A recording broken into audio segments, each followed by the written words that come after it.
3 kali baca ini guys, aku masih kayak agak bingung. Ini tuh si Nianya tuh ngomong langsung ke Ramdannya nggak sih gitu? Atau dia tuh kayak cuman halu atau ngebayang-bayang kalau Oke guys, welcome back to my channel. Yaps, ini adalah video kelanjutan dari video yang sebelumnya. Kemarin beberapa waktu kejeda pembuatan video ini, jadi agak lama ya. Nah,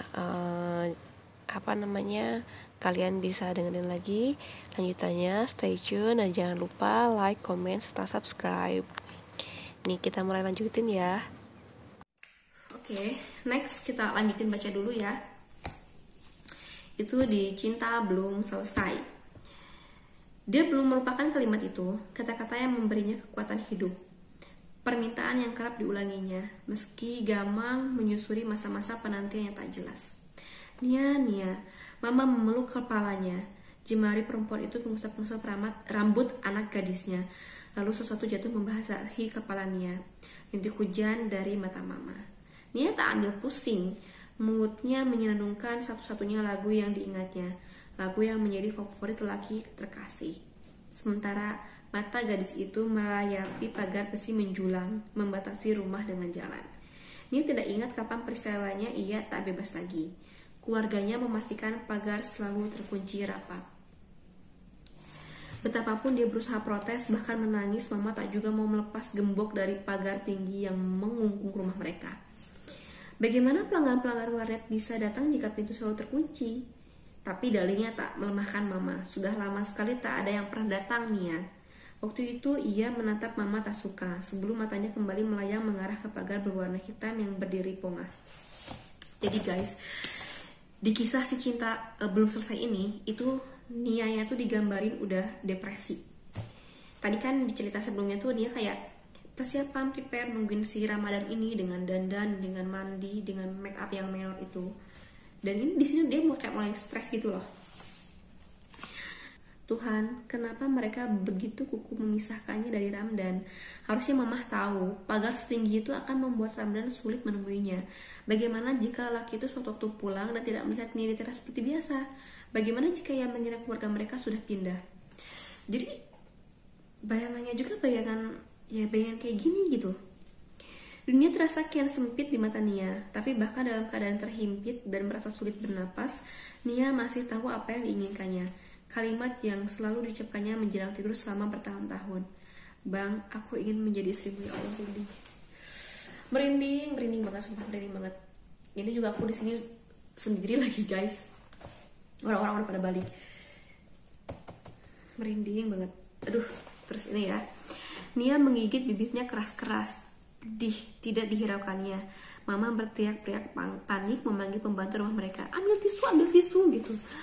Nah, ambil tisu nah gitu. Nia berdarah, mulutnya berdarah gitu. Ya Allah, ini Nia udah mulai kayak stres gitu loh guys. Oke, next. Cinta 6 tahun. Selama 6 tahun Nia tak pernah letih meminta untuk menjadi istri lelaki itu. Meski tak pernah disampaikannya secara langsung. Harusnya Ramdan peka tuh kan guys, bener. Jadi sih kayaknya tadi si Nia tuh kayak cuman kode-kode doang gitu. Sampai sekarang Nia tak mengerti kenapa lelaki itu tidak pernah menggubris keinginan hatinya. Selama 6 tahun Nia tak pernah letih meminta untuk menjadi istri lelaki itu. Meski tak pernah disampaikannya secara langsung. Seharusnya Ramadan peka. Sampai sekarang Nia tak mengerti kenapa lelaki itu tidak pernah menggubris keinginan hatinya. Bener kan si Nia tuh halu berarti guys. Dia kayak menjalin hubungan ya deket sama cowok. Dia ngerasanya deket, dia ngerasanya bahwa yaudah itu cintanya. Tapi ternyata dia tuh gak ngomong guys kalau dia tuh pengen dinikahin. Gemes ya apa ya, tapi sumpah aku merinding nih bacanya. Hubungan mereka meski sederhana cukup indah. Nia tidak bisa melupakan apa yang telah mereka lewati. Dia masih ingat isi buku-buku yang dipinjamkan Ramadan padanya. Kisah-kisah tentang cinta yang belum selesai. Kisah yang membuatnya berurai air mata. Seperti baru kemarin kaki-kakinya ringan melangkah keluar mengantar cintanya bekerja. setiap pukul 7:04. Nianya tuh sampai apal guys, 7:04. Kedua mata gadis itu akan bercahaya menyebut sosok kuat dengan ransel hitam di punggung yang lewat di depan rumah. Tarik nafas. Karena aku tuh kayak jadi ngebayangin aja gitu si sosok Nianya ini. Ngeri. Tanggung jawab, keramahan, kecerdasan, dan kesabaran lelaki itu sungguh luar biasa. Dan selama 6 tahun Nia mencoba mengerti, berprasangka baik, dan tidak meributkan. Kenapa lelaki itu belum juga mau menyatakan cintanya? Kan Nianya tuh halu guys. Ini tuh gimana sih? 6 tahun deket, Nianya itu sabar, tidak meributkan. Kenapa lelaki itu belum juga mau menyatakan cintanya? Oh my god. Atau memang seperti perkataannya waktu itu, cinta memang tak usah dikatakan, karena cinta bisa saling mengerti hanya dengan menatap. Enggak percaya gue. Ya kalau misalnya gini, kalau kalian, kasusnya gini, kalau kalian misalnya itu cinta sama seseorang, atau seseorang cinta sama kalian dan mereka tuh nggak pernah ngomong, emang kalian akan tahu? Enggak kan? Terus atau beda kasusnya kayak gini, misalnya kita tuh nggak pernah cinta sama siapapun, sama seseorang siapapun, tapi tiba-tiba dia tuh datang ke kita terus ngajak kita nikah. Nah, seenggaknya kan kita akan ada usaha untuk fokus menjalani hubungan sama orang itu gitu. Iya nggak sih? Ini enggak. Kesel aku bacanya guys. Oke. Sendiri di teras rumah, berteman pagar yang menjulang tinggi, Nia merasa letih. Padahal dulu ketika ada Ramadan, dia tidak pernah merasakan demikian. Untuk lelaki itulah ia tak pernah kehilangan energi, membuat begitu banyak kue, mencoba resep demi resep, bahkan mengambil kursus jahit. Sedikit pun tidak pernah terlintas di benak Nia bahwa suatu hari Ramadan akan lenyap dari kehidupannya. Ramadan, di mana lelaki itu sekarang? Sedihkah, bahagiakah? Adakah yang membuatkan kue-kue untuknya atau menjahitkan kemeja baru? Beberapa kali masa liburan, lalu bulan Ramadan dan tahun baru terlewat. Pada masa-masa itu Nia menunggu Ramadan semalam suntuk, tak tidur hanya supaya matanya bisa melihat lelaki itu saat pulang. Aduh ya Allah. Ketika malam datang dan lalu lalang orang mulai sepi, teriakan mama terdengar. Ya masuk sayang, anginnya dingin nih. Nia bergeming, tangan gadis itu memeluk erat 2 buah toples berisi kue yang udah berjam-jam berada di pangkuan. Seharusnya sudah sejak dulu mereka berkumpul dan membicarakan kondisinya secara serius. Tapi mama dan papa tidak menyangka perkembangannya akan separah ini. Ya oke. Jadi sebenarnya keluarganya itu kayak udah tahu gerak-gerik Nia nih guys, yang udah mulai melengok, yang udah mulai kayak gak beres gitu. Tapi keluarganya kayak ya udahlah, idem aja, dibiarin, karena mereka berpikir siapa tahu mungkin nanti akan ada orang lain datang melamar Nia, terus si Nia biasa aja, nggak akan jadi kayak gini. Tapi akhirnya dia ya seperti ini, selalu menunggu Ramadan. Tuh. Pukul 11 pagi, keempat adik Nia lengkap dengan istri, suami, dan anak-anaknya telah hadir. Papa terlihat jauh lebih tua dalam kurun waktu 3 tahun ini, sementara mama sejak tadi menghapus air matanya yang terus mengalir. Kasihan Kak Nia. Dinda, adik Nia yang bungsu, menggenggam tangan mama. Nina dan Ita, adik Nia yang lain, tampak terpekur sambil sesekali menghapus air mata di pipi keduanya. Sementara Riza, satu-satunya anak lelaki dalam keluarga itu, terlihat berpikir keras. Jadi sebetulnya di mana Ramadan? Itu tuh si adiknya tuh kayak marah gitu loh. Macam-macam cerita orang Riza, ujar papa. Ada yang bilang anak sulung keluarga Pak Slamet itu bekerja di luar negeri. Laki-laki yang baik tidak akan pernah pergi tanpa pamit pada perempuan yang dia cintai. Berarti Ramadan memang brengsek, cetuk ipanya Nia. Jangan begitu, nanti Nia dengar, tegur mama sambil memandang khawatir ke arah dapur. Maaf, dari dapur terdengar bunyi benda logam beradu, ditingkahi suara keras blender dan mixer. Keributannya membuat anak di pangkuan Linda mulai menangis. Pukul berapa biasanya Kak Nia selesai bikin kue, Ma? Oh, jadi gini guys. Jadi karena Nia mulai menyibukkan dirinya itu, dia kayak bikin kue, terus dia bikin apa-apa, terus sampai kayak lupa waktu gitu. Sampai bapaknya itu kayak pernah diceritain di sini. Nianya itu nggak nyangka kalau itu tuh waktu kayak masih subuh. Terus jadi kan dia kayak teledor gitu loh guys. sampai si dapurnya itu mau kebakaran gara-gara Nia itu masak atau bikin kue. Kebayangkan kalau kebakaran gimana gitu kan, ngeri banget. Untung katanya tuh si siapa pembantunya si Biina itu bangun, kalau enggak wah sudah semuanya kebakaran. Nah terus Riza berdiri dari duduknya, wajah lelaki itu merah. Ini tidak bisa dibiarkan, Pak. Maksud kamu kita harus datangi keluarga Pak Slamet, minta kejelasan keberadaan anaknya. Nah ini loh guys, keluarga Nia ini kan tetanggaan sama si Ramadan. Kenapa nggak datengin keluarganya gitu dari dulu? Ini kayak udah berlalu-terlalu, kalau nggak salah udah 3 tahun dari si Ramadan itu pergi entah kemana. Mereka tuh kayak baru mau menyusun rencana untuk mendatangin si keluarganya Ramadan ke orang tuanya, yaitu ke si Pak Slamet itu dan istrinya. Habis gitu mereka berencana untuk datang ke rumahnya Pak Slamet, sampai akhirnya mereka berkunjung ke rumahnya Pak Slamet alias orang tuanya Pak Ramadan. Hei apa? Lanjut. Siap. Nah udah gitu di dalam obrolan keluarga ini untuk merencanakan kedatangan mereka ke rumahnya Ramadan, itu kayak mereka juga mulai berpikir aneh-aneh gitu. Kenapa sih gitu kan. Nah sampai itu adiknya tuh ada yang ngomong gini, kita tidak pernah tahu pasti apa yang terjadi pada Ramadan, tapi pasti ada alasan kenapa Kak Nia tidak bisa menerima kepergiannya dan sangat terpukul. Mungkin karena mereka sudah berhubungan lama, bahkan sebelum kita menikah. Iya, setiap pagi Kak Nia sudah menunggu Ramadan dengan kue yang baru selesai dibuatnya, pukul 7 lewat sedikit, dan Ramadan akan meminjamkan Kak Nia sebuah buku cerita. Ketiga adik perempuannya bertatapan.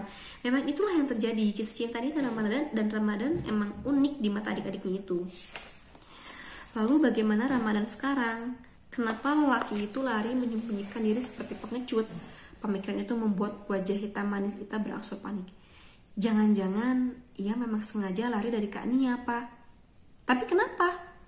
Kita tidak pernah tahu, Pak, apa yang diperbuat mereka berdua.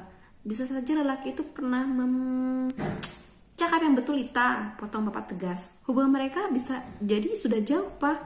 Kalau tidak, kenapa Kak Nia tidak bisa melupakan Ramadan? Kita tidak tahu apa yang pernah diperbuat lelaki itu sama Kak Nia. Jadi si keluarga itu kayak berpikiran jangan-jangan Nia ini kayak udah berhubungan jauh sama Ramadan ini gitu. Nia sama Ramadan itu kayak udah berhubungan jauh gitu loh guys. Sampai-sampai kan kayak Nianya nggak mau, Nia itu sebenarnya dijodohin guys sama keluarga itu, sering datangin cowok-cowok gitu kan. Ini didatangin si A, didatangin si B, didatangin si C. Ya Nianya sih nggak mau, nolak karena dia mikirnya dia mau nungguin si Ramadan ini. Oke, akhirnya keluarga ini mendatangi rumahnya Pak Slamet alias bapaknya Ramadan.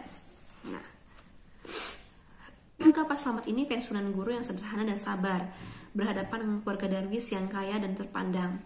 Betapapun kaget atas kunjungan yang tidak disangka-sangka itu, Pak Slamet dan istri ditemani kedua anak mereka yang masih SMA menyambut baik. Bagaimana kabarnya Pak Slamet? Pak Darwis mencoba bersikap normal, padahal bukan itu yang memenuhi kepalanya, melainkan di mana Ramadan, apa yang sudah dilakukan anak Pak Slamet itu sama Nia, gitu kan.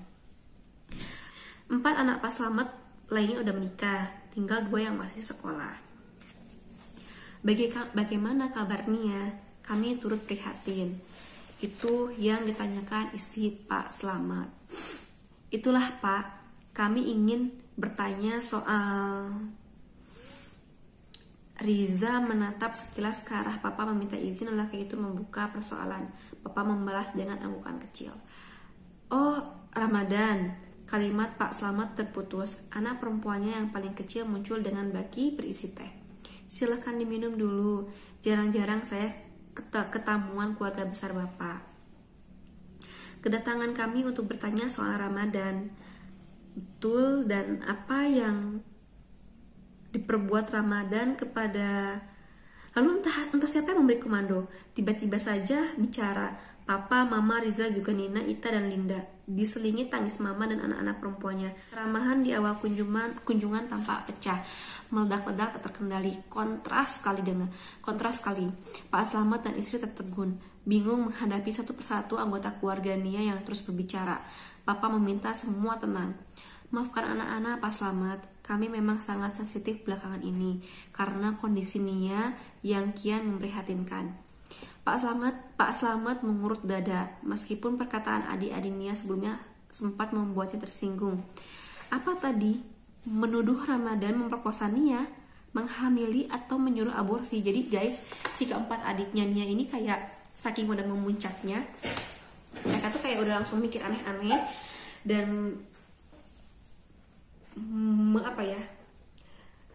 mempertanyakan hal-hal yang menurut keluarga Pak Slamet mungkin tabu gitu ya ke mereka gitu. Ya seenggaknya si Pak Slamet juga kayak tersinggung gitu kan gitu. Terus Ramadan pernah mengantar Nia sekali Pak. Saya tahu karena melihat mereka berdua menghilang di dalam mikrolet. Astagfirullah, keluarga mereka memang miskin. Tapi sebagai orang tua dia tahu betul karakter anak-anaknya, terutama putra sulungnya. Kalau memang tidak bersalah, kenapa menghilang Pak? Suara mama terdengar lirih dan menyayat. Tenang dulu Bu, sabar Bu. Istri Pak Slamet menyodorkan segelas air teh ditutup mama pelan-pelan. Bayang anjir itu crowdednya kayak gimana, bayangin. Adiknya Nia 4 orang, mama sama papanya ber-6 orang, datengin keluarganya Pak Slamet yang awalnya ramah-ramah baik. Mereka kepancing emosi, mulai rame, mulai ribut, mempertanyakan si Ramadan itu. Bukannya saya membela anak, tapi setahu saya Ramadan tidak pernah pacaran, apalagi melakukan kontak fisik seperti itu dengan perempuan. Tapi Nia, ya Ramadan pernah bercerita tentang Nia. Dalam soal ini saya tidak bisa mengomentari perasaan saya kepada Nia, sebab saya tidak tahu. Yang saya tahu mereka hanya berteman. Guys, kan benar, berteman. Rizal menggeleng-gelengkan kepalanya puas. Maafkan saya Bu, tapi kami ingin tahu di mana Ramadan sekarang. Kami perlu bertanya kepada anak ibu kepastian hubungannya dengan Kak Nia supaya kondisi Kak Nia itu tidak berlarut-larut. Itu kata adik-adiknya. Biar semua jelas Pak, perasaan Nia sungguh mendalam. Kami khawatir hubungan mereka berdua lebih jauh dari yang kita tahu sebagai orang tua. Perkataan barusan membuat Pak Slamet termenung lebih lama. Di sampingnya sang istri menggenggam tangannya. Tolonglah Pak, saya yakin Bapak tahu bagaimana keadaannya sekarang. Hancur hati kami. Suara mama di antara tangis yang seduh sedang memohon. Bayangan Nia yang beberapa kali dilihat Pak Slamet dari pagar terlintas. Nia yang berbedak tebal dengan rambut kusut Masai menyanyi-nyanyi keras. Nia yang bertahan meski percikan hujan yang terbawa angin membasahi sebagian tubuhnya. Nia yang bergeming di teras dengan kue-kue dalam toples di pangkuan. Allah, apa yang bisa ia katakan? Sungguh ingin sekali ia dan istri membantu. Meskipun mereka percaya Ramadan tak mungkin berbuat seperti yang dituduh memperkosa tadi. Saya bukan tidak mau membantu, tapi suami istri itu kembali berpandangan. Di hadapan mereka, keluarga Darwis menunggu. Debar di hati lelaki itu bertambah. Pak Slamet gugup. 2 tangannya berkeringat, seandainya saja ia bisa jujur.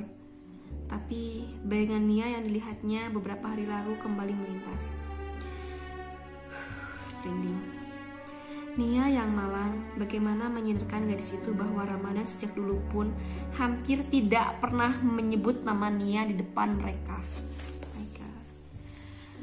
Mata-mata penuh kata tertuju pada lelaki itu. Di kepalanya bayangan Nia sudah berganti peristiwa lain. Tak ada keramaian, tak ada undangan. Kendala biaya dan jarak yang bagi mereka sangat jauh membuat hanya dia dan istri yang hadir pada pernikahan Ramadan setahun lalu. Jadi ketahuan ya guys. Aku bacain ulang ya guys. Nia yang malang, bagaimana menyadarkan gadis itu bahwa Ramadan sejak dahulu pun hampir tak pernah menyebut nama Nia di depan mereka. Gak ada keramaian, tak ada undangan, kendala biaya dan jarak yang bagi mereka sangat jauh, membuatnya dia dan istri yang hadir pada pernikahan Ramadan setahun lalu. Jadi sebenarnya itu, Ramadan itu gak pernah nganggap Nia pacar. Dia kayak mengatakan ya kayak teman. Terus kalau misalnya kita flashback tadi, Nia itu kan sebenarnya tuh kayak, Bang, aku ingin jadi istri kamu, itu kayak cuman kehaluannya dia, kayak cuman perasaan-perasaannya dia doang, dan menganggap bahwa Ramadan itu peka, bisa ngerti sama suara hatinya dia. Dia nggak pernah ngomong ke Ramadan kalau dia itu ingin jadi istrinya dia. Dan Ramadan pun ternyata ke orang tuanya nggak pernah menyebut nama Nia. Dari dulu pun nggak pernah menyebut nama Nia di depan orang tuanya. Tapi Nianya itu kayak menganggap mereka itu saling mencintai. So, ngeri nggak sih guys? Kalau yang aku ambil dari peristiwa ini, mereka tuh kayak HTS-an, hubungan tanpa status kalau menurut aku loh ya. Karena kalau misalnya pacaran, seenggaknya Randanya juga ngaku ke orang tuanya kalau dia itu pacarnya. Terus yang agak ganjal dari ceritanya ini tuh, pertama, Nianya itu kan kayak obses banget sama si Ramadan ini. Nianya obses sama Ramadan sampai kursus masak, kursus bikin kue, kursus menjahit. Terus kayak every morning dia nungguin Ramadan rawat depan rumahnya, nganterin dia kerja lah kan istilahnya, kirimin dia kue. Terus Ramadannya itu kayak cuman pinjemin dia buku dan kayak gitu toh udah. Terus berkali-kali dia kayak cuman kode-kode doang minta dinikahin sama Ramadan. Terus Ramadannya juga nggak pernah gubris ya, emang karena nggak pernah denger kata-kata itu dari Nia guys. Jadi disebutin di buku itu ada disebutin. So terus Nia kayak kemakan sama hatinya sendiri, kemakan sama sakitnya dia sendiri sampai dia depresi.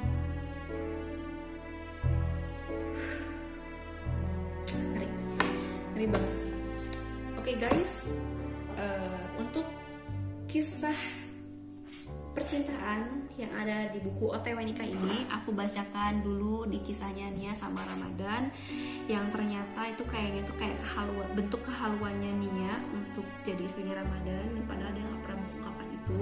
So gini, saran dari aku ketika misalnya kita ada perasaan atau ada apapun, saran aku tetap berdoa sama Yang Maha Kuasa, dan kita nggak bisa mendahului kehendak Allah. Maksudnya ya oke, kita ngefans sama seseorang, tapi kita juga harus kembalikan itu ke Allah. Kalau misalnya kayak Nia nih, oke Nia ngefans sama Ramadan, tapi kalau misalnya dia dari awal kayak di pondasinya tuh kayak kuat untuk ikhlas bahwa semua itu tetap kembali sama Yang Kuasa gitu. Kita nggak bisa kita nggak bisa memaksakan kehendak kita nggak bisa memaksakan rencana kita, karena nggak banyak yang seperti itu tuh, malahan jadi kayak nggak sesuai dengan harapan. So aku udah hampir mau sejam cerita ini ke kalian guys. Terima kasih banyak atas waktunya kalian mau mendengarkan aku membacakan buku dari Asma Nadia. Buat kalian yang penasaran dan mau memesan buku ini, bisa melalui telepon atau SMS ke nomor ini. Oke, thank you for watching. Jangan lupa like, comment, dan subscribe. Dadah.